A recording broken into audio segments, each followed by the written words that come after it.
Paul is primarily dealing with a strong drink here. He's saying that, when you're filled with that, if you've experienced that, it's all over the place. For instance, when you're drunk, the inhibitions you normally have are removed. And so shy girls end up on tables dancing. People find out who their daddy really was at family reunion.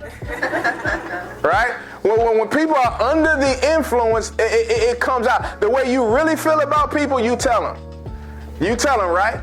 Like I don't know what type of toothpaste you use, but you need to upgrade the strength. I mean, when you come around me, I feel like God is bringing judgment, fire and brimstone just coming all out your mouth.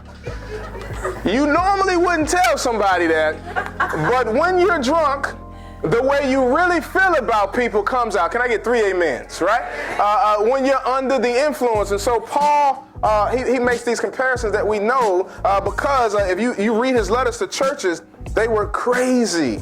In other words, here's the point. When you are under the influence, you are under control. You're under the control of the liquor. You do things you say you wouldn't normally do. They're in you to do, but the substance brings it out.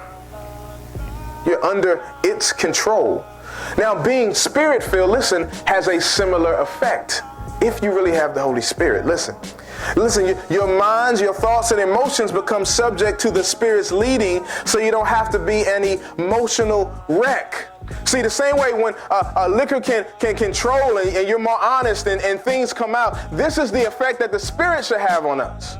We're supposed to be under the control, under the leading of the Holy Spirit. And so you don't have to be on this emotional roller coaster all the time. It doesn't mean that we don't go through things, but rather than being an emotional wreck, you actually have a sound mind now.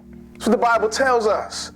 You don't have to be all over the place. See, alcohol transforms you temporarily, but the Spirit transforms you for eternity.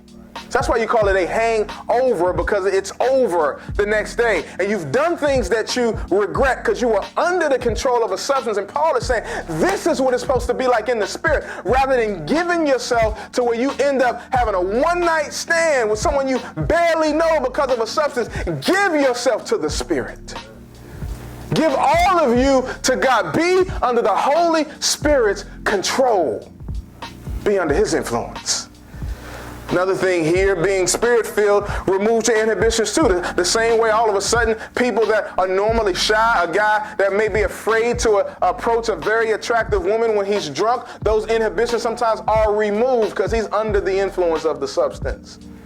So the same effect should happen when we're filled with the Spirit. Listen, your inhibitions, your fears about sharing the gospel are removed. When the Spirit is there, now listen, doesn't mean that we don't have fears. It doesn't mean that we don't miss the mark, but those inhibitions are removed so that we can seek, serve, and show the love of God.